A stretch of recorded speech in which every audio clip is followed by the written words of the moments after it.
Alright, let's begin. Okay. So let's finish all these announcements that we had last time. Oh, also, just some announcements. I sent 2 emails yesterday. Did everyone get 2 emails? There's one about how to access the homework. There's the other one about the website being set up. Okay, so quiz 1 and the answers are already there, as well as the syllabus and some other stuff.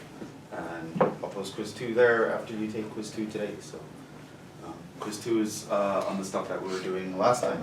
So hopefully you did that. Second of all, be careful of the camera. Someone kicked the camera last time and the screen went like this. I think that's it for now. I don't think we have anything else to say. But let's just jump into this. How do we want to do this?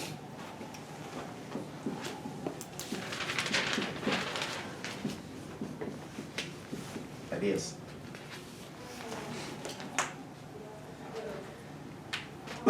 Yeah. So for that one, I set the square root of x as dv and the cosine square root of x as u.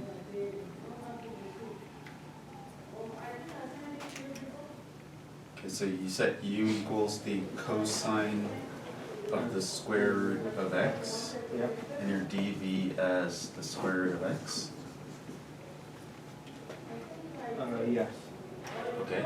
And then for du was negative sine square root of x 1 over 2 square root of x dx. And the v was 2/3 x to the 3 over 2.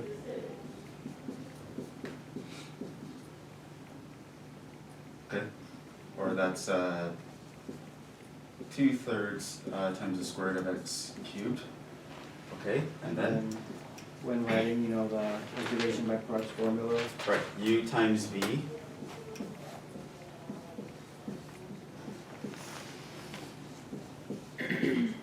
minus the integral minus the integral of v times du. comes 1/3, and then what would we have here? It would be That would give us x times sine of radical x. and then, yeah. And then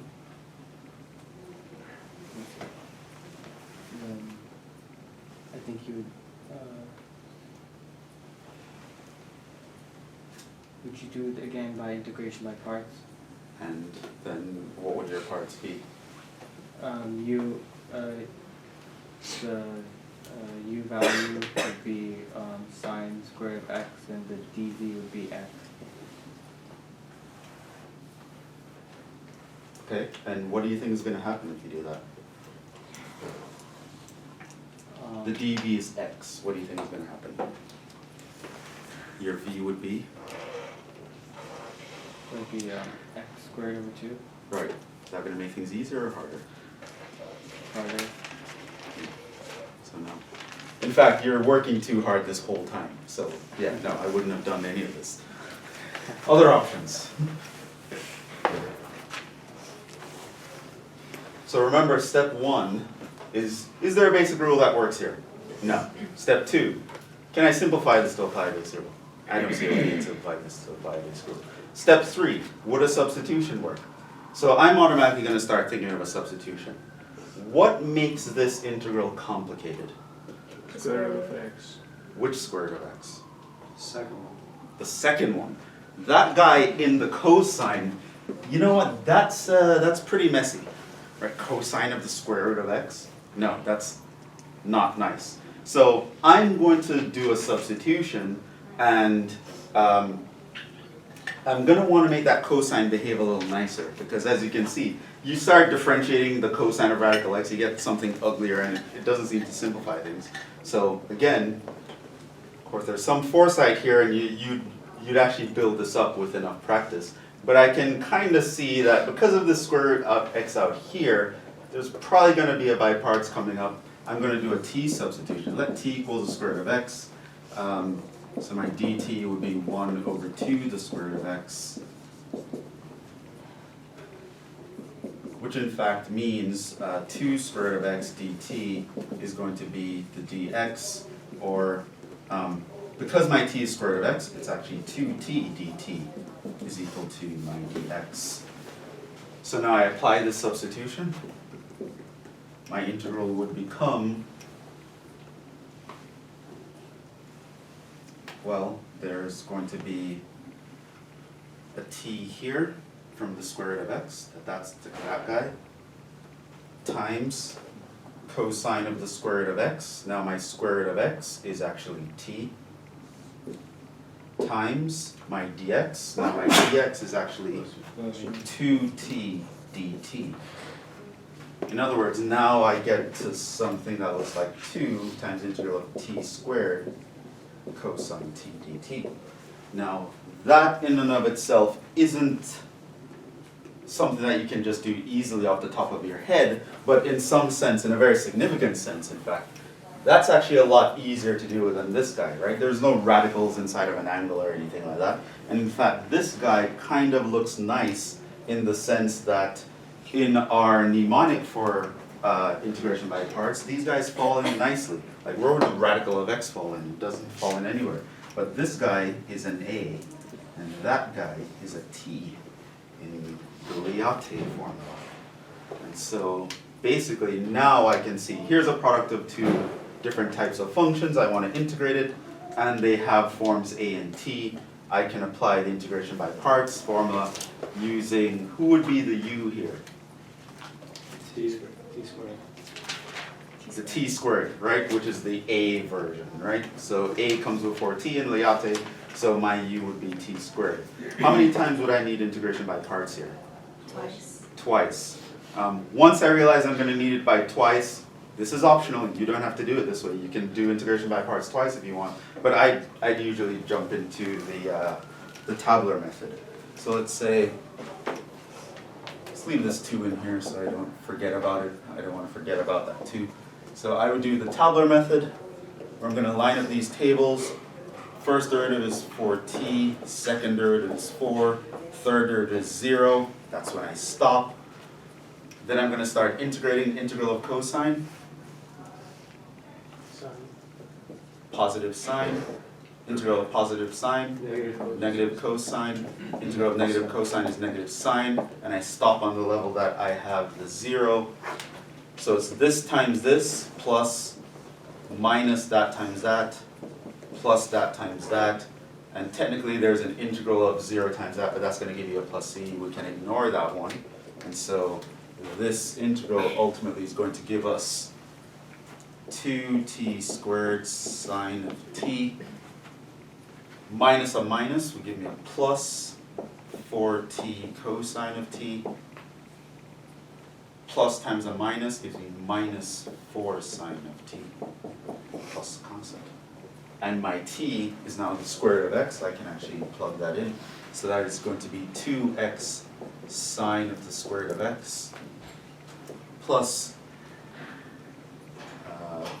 4 radical x cosine of the square root of x minus 4 sine square root of x. And that's my integral. Yeah. So how come we took it out, like we took the 2 out and then we put it back in? Because you could do the tabular method here, but I just have a feeling I'd forget the 2. Oh, okay, You so know, we bring it back. because so I just brought it in so I don't forget it. Okay. And that comes from knowing yourself and just knowing that if I were in a test and I'm rushing, that's the kind of thing I'd forget. So I would just know, oh, you know what, I'm gonna move that 2 in here to be safe, so I'm never gonna actually forget it. But yeah, you could actually do the tabular on this, but then you have to remember, multiply my final answer by 2. I brought in the 2 just so I wouldn't forget it, essentially. Questions on that one?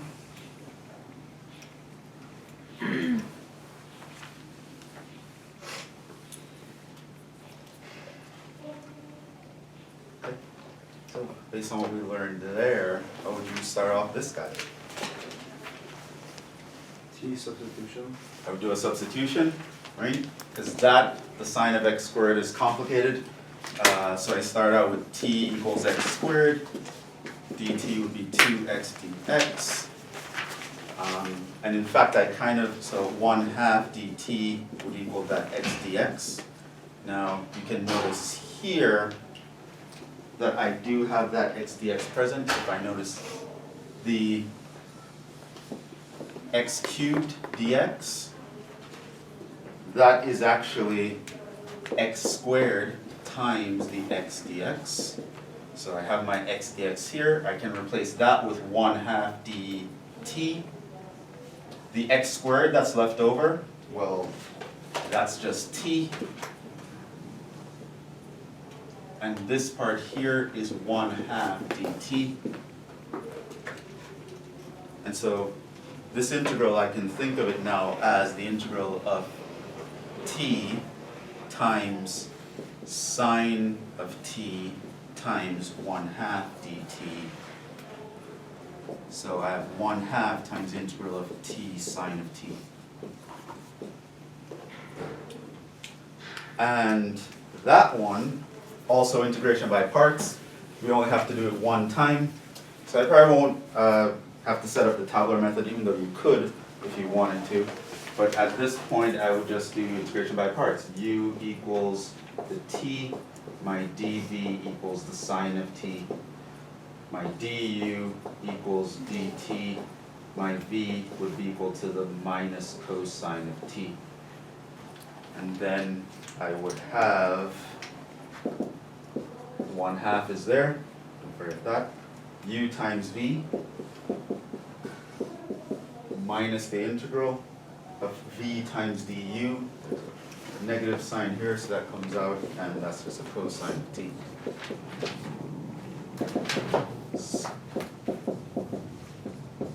Integral of cosine is positive sine.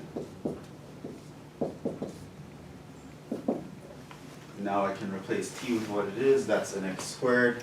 So this is minus x squared over 2 cosine of x squared plus 1/2 sine of x squared plus c. And that would be that one.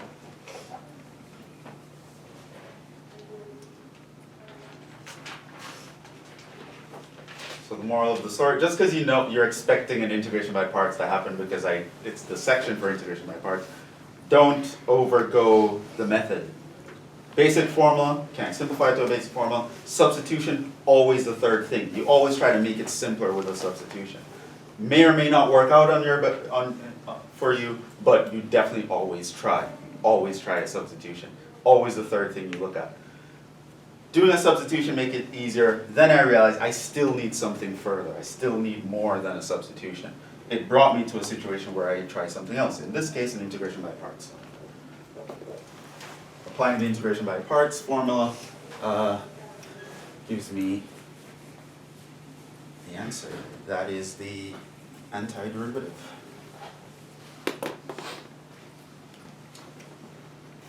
Questions on that? So, yeah. So for this one, we don't have to bring the 1/2 back inside, we can leave it out. No, because I know I'm not going to forget it because I'm not even doing a table. I just know I'm just going to do integration by parts and replace this part. So I didn't forget the half. Okay. You can keep the half out for the table one too, right? You could. You just need to remember that at the end. So if you're not going to forget it, it's fine. Just leave it outside. But you'll be surprised the things that you forget when you're like rushing, 5 minutes left and you start freaking out. You're gonna forget the half, you're gonna forget the 2. Yeah. So, and that's something, like whether or not little nuances like that, it doesn't matter in terms of the problem being correct. But little nuances like that, like how you write something out, a part of it is just based on what mistakes you're likely to make. You just know. If I'm, and that you get by practicing, right? So when you're practicing for the test, you're going through a bunch of problems, you're trying to do them as fast as possible, right, with a clock, that's how you should practice, right? If you just notice, like in a bunch of problems, you keep forgetting little things, you just learn to write it in a way that you won't forget, right? You kind of, Yes, studying it's kind of a two-part thing. You kind of study yourself while you're studying the material. You need to know how your brain actually works, what it tends to forget, what it tends to remember, that sort of thing. There are three parts to study. You study yourself, you study the material, and you study your professor. Right? So that's one of the things that why showing up to class is important that no one ever mentions. You should be paying attention to the person standing in the board. What are his little quirks, you know? Like, what does he get all excited and like really angry about? What is, it's fine if you don't do it. Like, knowing things like that is important, right? You want to learn to like predict what would that crazy Jhevon put on a test. Well, he was really excited about that third example last class, and he kind of brushed over the first example. You know, so if you're like paying attention to me, you're like, he's probably gonna put something like the third example on the quiz, you know? So, yeah. So, let us move on.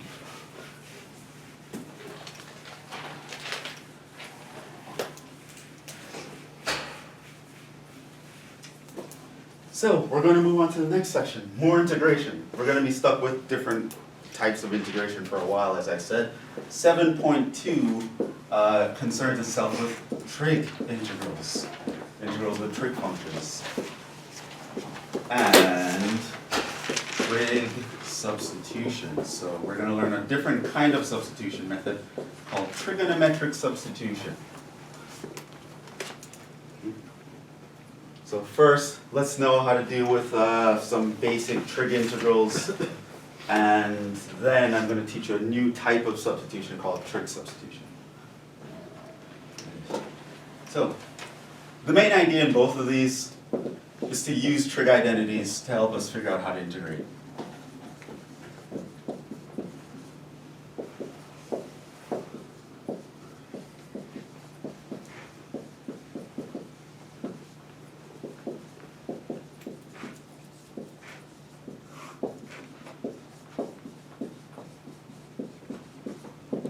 For example, let's just jump right in. Let's jump right off the bat. What if I asked you to integrate tangent squared? Probably not something you know off the top of your head, but how would you approach that problem? What do you think? How do you integrate tangent squared?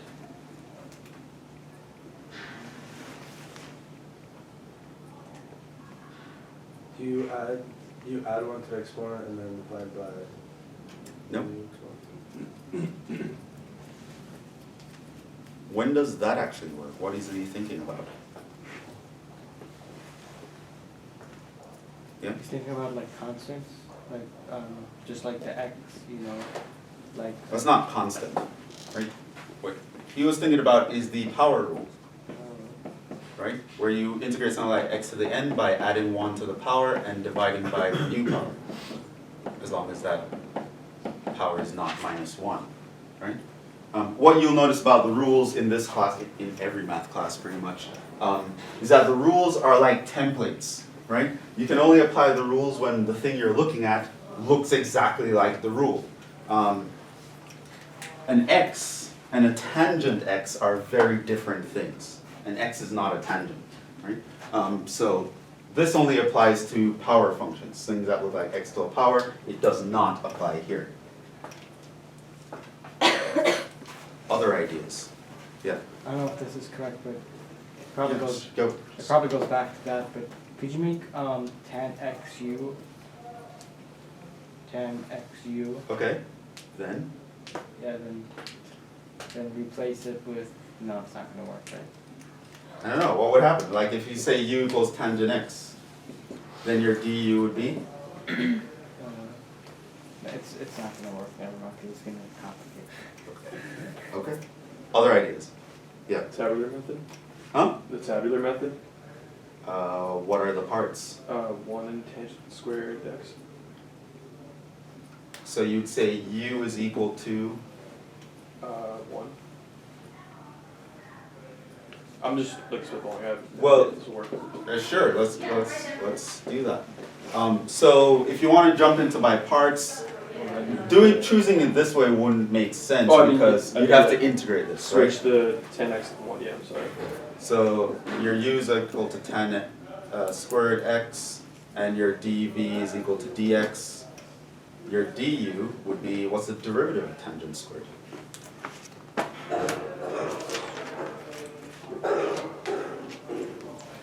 Yeah? Like secant to the fourth power? No. Use the product rule. 10x times 10x. You could, there's a nicer rule to use.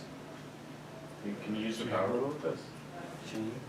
Chain rule, it's a chain rule, right? Tangent squared is tangent of x all squared. How do you differentiate that? 2, leave the inside alone, then Differentiate the inside. multiply by the derivative of the inside. Doing a lot of review here, which is dx, right? Your v would be equal to x. Now you would have u times v. That guy's going to look like u times v minus the integral of v du.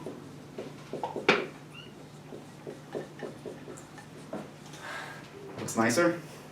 No. Okay, so yeah, wouldn't do that. Yeah. Could you change it to integral like e to the ln of 10x and then, or sorry, yeah, e to the ln and then it brings the power down, and then you can, Yeah, but how would you integrate the e to the ln? well, so the e's just like a constant, so can you just do the integral? It wouldn't be a constant. Like if you have e to the 2 ln of tangent, Mhm. what rule is there for that? You don't have a rule for that. The rule you have for the exponential is e to the kx constant times x is 1 over k e to the kx. But is that If not your the, k is not equal to 0. is that integral not the same as like, if you just did the integral of 2 ln of 10x, and then once you figured that out, you could do e to whatever that is? No, because the x here, like how you read these rules are important. The x here, notice that it's the same as that, which means x is representing the independent variable.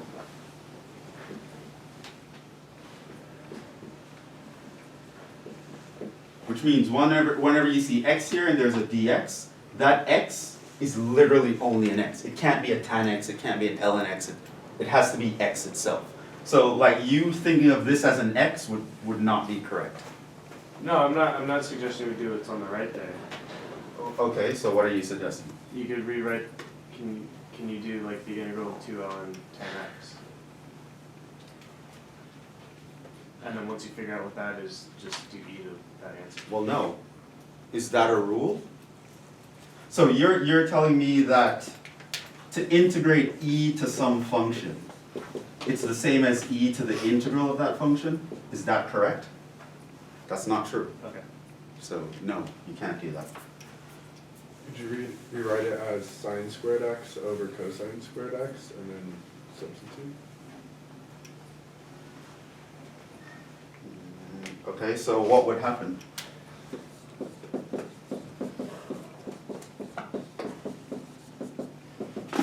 And then maybe do like a t substitution. What would you substitute? Cosine squared x. Okay, so t equals cosine squared x. What's going to happen? dt is? 2 cosine x, negative sine x.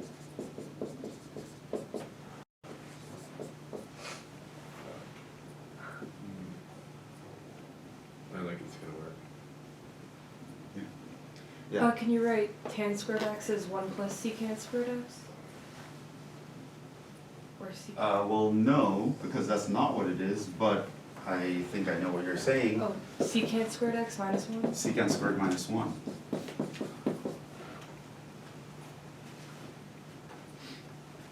Would that be help? Would that help? Yeah, we got the derivative, the integral of secant squared x. Oh my god, okay, that's it. Look, this, we have a trig identity, well, which was kind of the hint, right? Use trig identities, right? And then people jumping into by parts. You guys are thinking too complicated. Think simpler, right?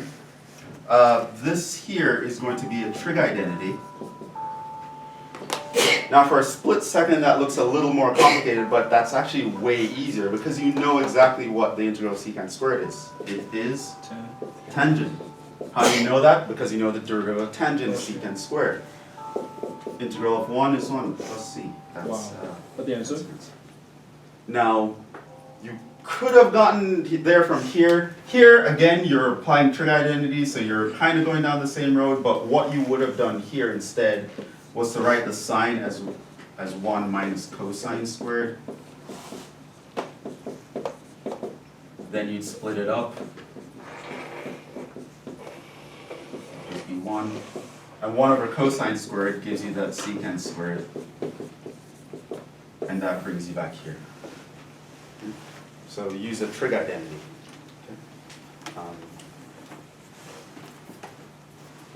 So I'm not saying integration by parts will never apply in this section, that would not be true, but you don't want to start thinking integration by parts. You always start with as basic as you can. You only escalate if you have to. Is there a basic rule? Can I simplify it? And in this situation, simplifying could mean rewriting in terms of some trig identity. So can I simplify it so I could use a basic rule? And the answer is yes, right? So you're at step 2. Integration by parts is like step 4. Why are you jumping all the way down there?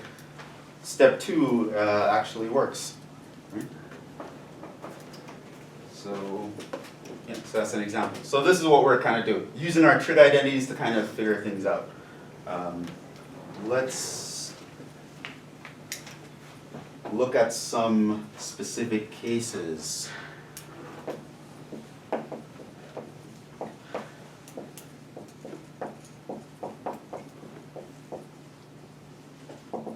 But basically we're going to kind of use this idea for a while to kind of finagle our way into easier integrals using identities. And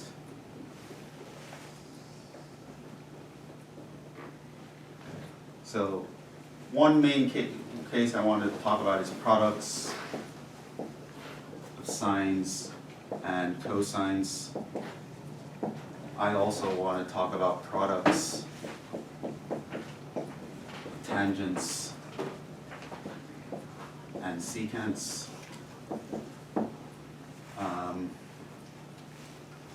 Now, tangents and secants, their behavior is very similar to cotangents and cosecants, so we will not cover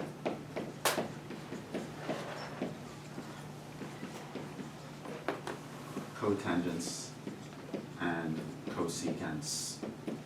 Okay. So I expect you to know all the rules for tangents and secants, and I would just assume, in theory, if you know how to deal with those, you'll automatically know how to deal with cotangents and cosecants, so I'm not even going to test you on those. And otherwise, you would just try to get lucky using some trig identities. So let's actually start talking about the first one. Let's look at sines and cosines. So something that shows up quite often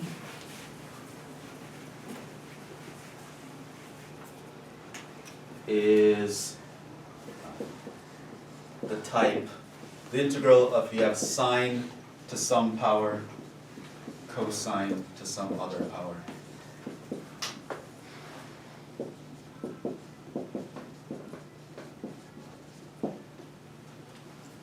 So in this situation, we have a total of 4 cases, 4 possible ways that this can actually turn out.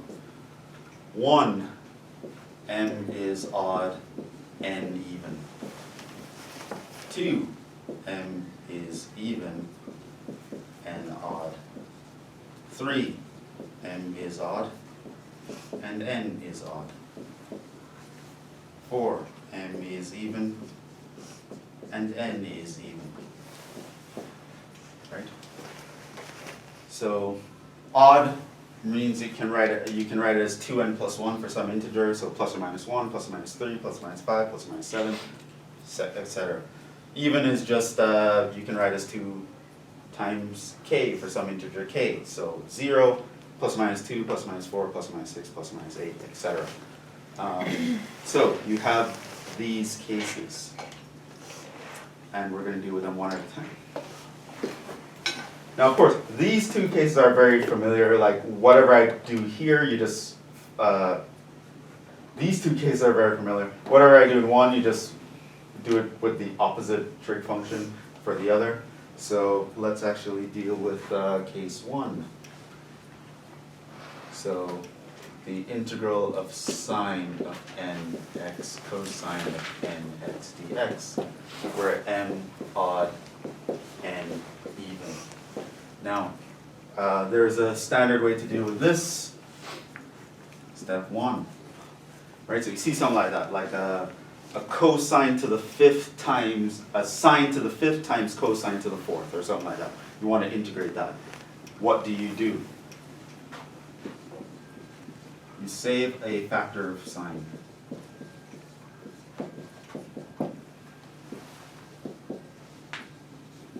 Change all other sines to cosines using the important trig identity. Sine squared x plus cosine squared x is 1. Then you do a substitution. U equals cosine. Integrate. So, let's actually do that. Let's actually do the one I mentioned. So, example. Sine to the fifth x cosine to the fourth x. So you see this? Notice that the trig function for the sine, it has an odd power. What you do is you save one of the signs. What do I mean by saving one of the signs? I mean I separate it and I kind of just leave it like just on its own, right? So I'm saving a sign over here.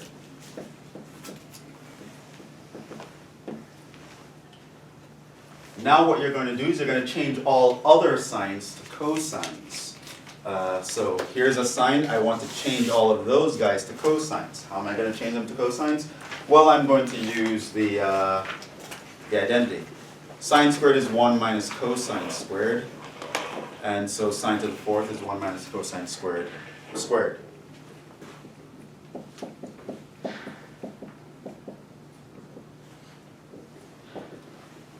So I now have that.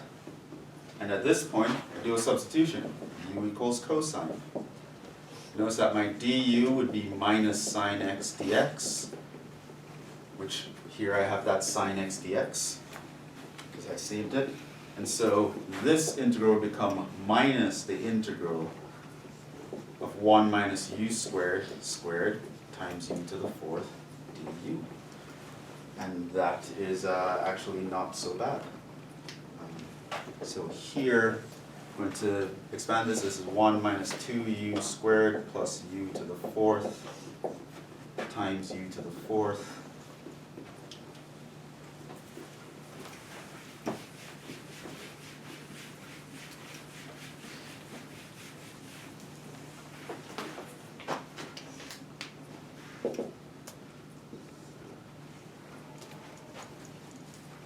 So this is going to be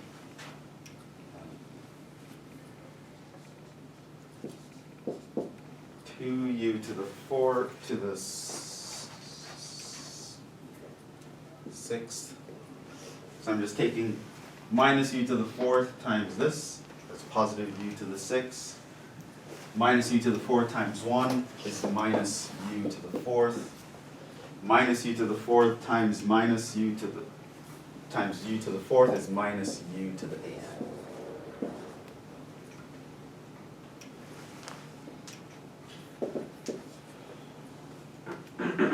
Now, that looks like a power rule. That looks like a basic rule, so I can integrate them. That's 2/7 u to the 7th minus 1/5 u to the 5 minus 1/9 u to the 8th. So that's 2/7.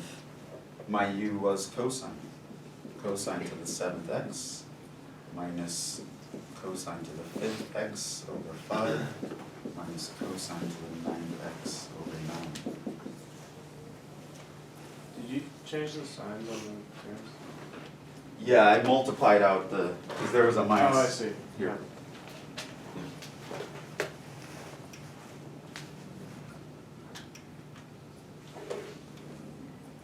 So that's how you'd integrate that.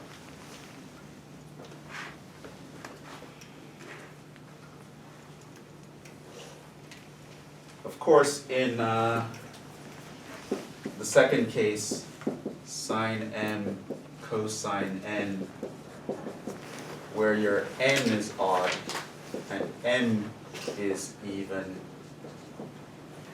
well, this is similar to above case.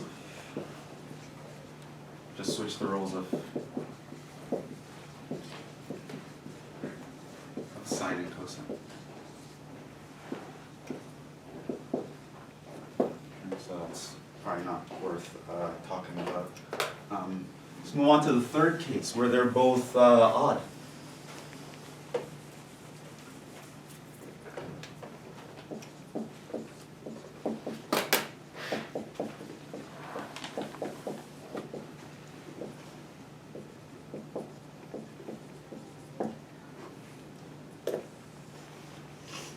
Now, it turns out that there's almost no wrong answer here. You can pick either one to save, but it would do you good. It will actually be easier if you save a factor from the smallest power.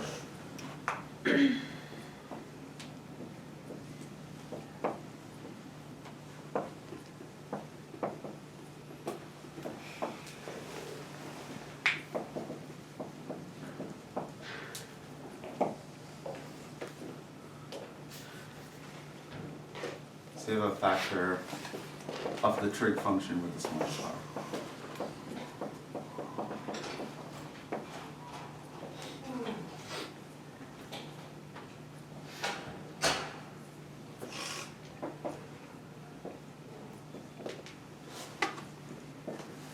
Change the other trig function using sine squared plus cosine squared is 1.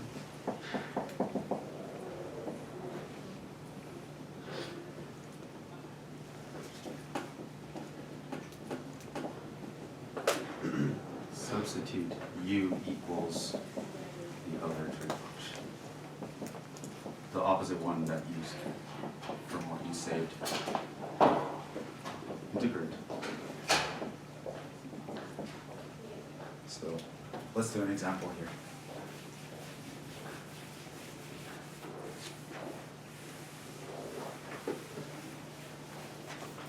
So both odd. So example, let's say I had sine cubed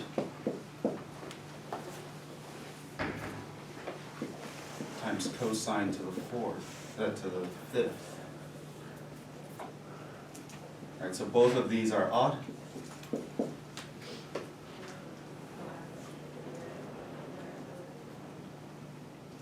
So what I would do here, they're both odd. What I'm going to do, who has the smallest power? The sine. I'm going to save a factor of the sine.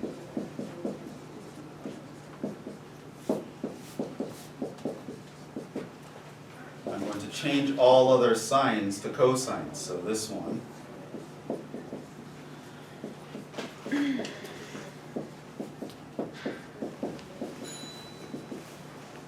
And I'm going to do u equals the opposite, the other trig function, not the one I saved, the other one, which in this case is cosine. My du is going to be minus sine x dx. And so this will give me negative the integral of 1 minus u squared times u to the fifth du. And this is going to be the integral of u to the seventh minus u to the fifth du. And this is going to be u to the eighth over 8 minus u to the 6 over 6 plus c. And my u was cosine.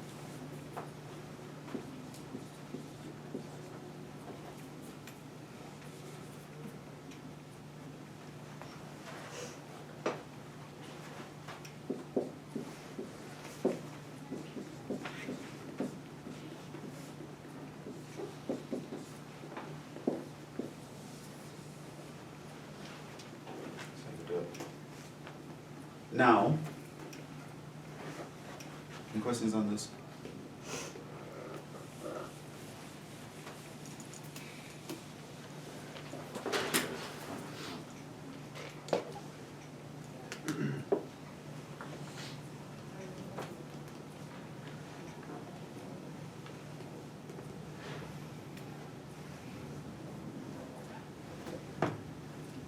Questions on what happened?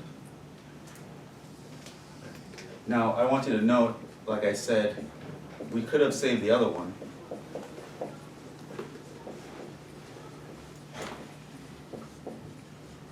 So let's say I had sine cubed cosine to the fifth.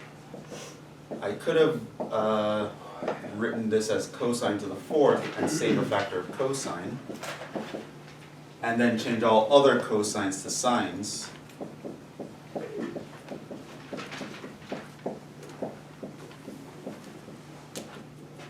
And do a u equals cosine, do a u equals sine. My du would be the cosine, and then the integral would look like u cubed times 1 minus u squared squared. Now, that's also doable, but one thing you'll notice, it was harder than the alternative, right? So it's not impossible. Harder than the alternative, though.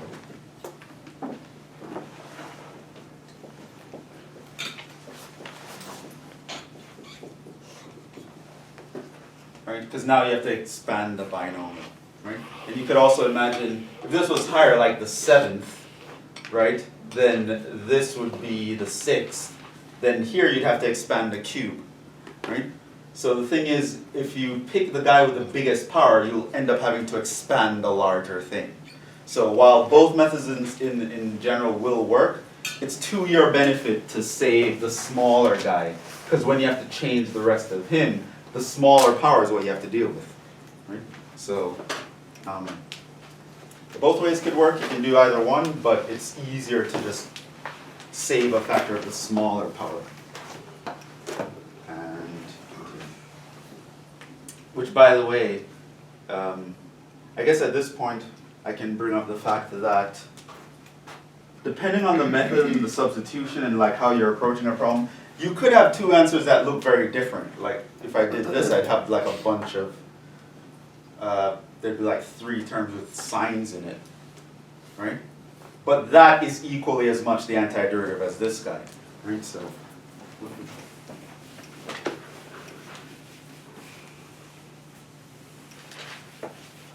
here's where it, note.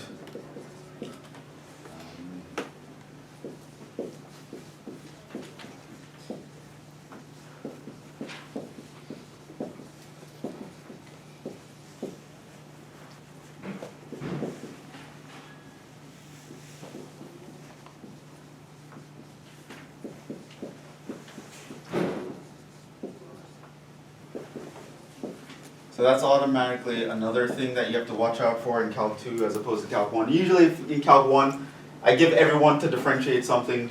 If you all do it correctly and simplify it, your answers are all going to look the same. When it comes down to Calc 2 though, in integrals, you can all attack the same problem, but you guys go about different methods and your answers all look different. But they're all equally correct. So that should be something. So sometimes you might do something, you might be practicing, you get an answer. You look in the back of the book and the answer looks totally different. You're like, you didn't necessarily get it wrong, is the point, right? You want to know, well, it depends on how they looked at it. So here's an example. Sin x cosine x dx, right? There are 3 very common ways you can attack this problem. You can say, well, u equals sine of x, du is the cosine of x dx. So this becomes the integral of u du. So you get u squared over 2 plus c. So that gives you sine squared over 2 plus c. And that would be the correct answer. You differentiate this, you're going to get that. But you could have also done u equals cosine. Your du would be minus sine. then your integral would be minus u du. You would get minus u squared over 2 plus c, and you would end up getting minus cosine squared x all over 2 plus c. And you know what? That is also correct. If you differentiate this, you would get that. You could have done it another way. You could have used the fact that you know that sine of 2x is 2 sine x cosine x. So in that way, you can actually rewrite this integral as 1/2 sine 2x dx. You could integrate that to get minus cosine 2x all over 2. And you know what? That is also the correct answer. You differentiate this, you get that. Right? Now, multiple ways to approach the same problem, they are all valid. Right? So you might have done it this way, but your textbook did it that way. And your friend, oh, I got a different answer in textbook, what did you get? Dude, I got this. Like, so confused. Like, they're all actually correct. I think we'll pick up with next class with what's the explanation here? Why are these all valid? Like, think about that and tell me, and we'll continue tomorrow. These stuff are not for the quiz, right? No, the quiz is covering from last week, Alright, thank you. so by parts.